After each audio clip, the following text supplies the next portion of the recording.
they can be a candidate. Okay, but the moment you say someone can be a candidate, that puts them one step ahead. So each time Turkey and Cyprus were advancing towards the European Union, the Cypriots were ahead, and they were small, agile. They did all the homework they had to do. And in April 2004, when amazingly, the Europeans did not understand that the Greek Cypriots were about to reject the Annan Plan, which would have reunited the island. And by the way, that was the idea, that a reunited Cyprus would join Europe. The Europeans had no idea that the Greek Cypriots would reject it, and they did. And they rejected it on the advice of their president. That happened 6 days before the entry into the EU.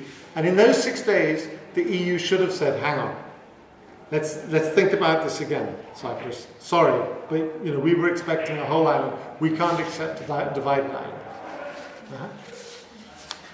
And they didn't. And they didn't do that because they were frightened. One reason is they were frightened that Greece would veto all the other 9 countries who were coming into the EU the same day. So again, it was because Greece was there. Now, no one has ever told me that Greece explicitly said we're going to block the other 9, but there was a fear, and they got round it by saying, okay, we're going to legally, according to the EU, the whole of Cyprus is in the EU, Turkish Cypriots included. But of course, Turkish army occupies the northern half of Cyprus, northern third of Cyprus.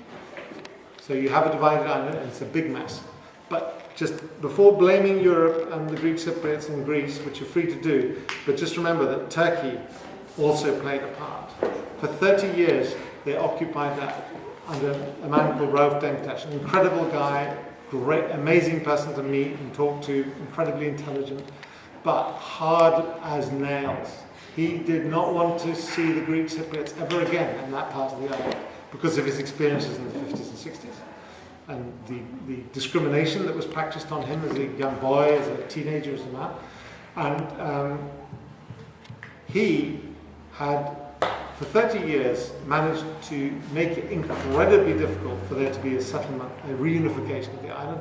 And the key thing he managed to do was he got Turkey to veto the first form of the Annan Plan, with the question in that referendum was, do you want to accept the Annan Plan and join Europe? Or do you want to reject the Annan Plan and not join Europe?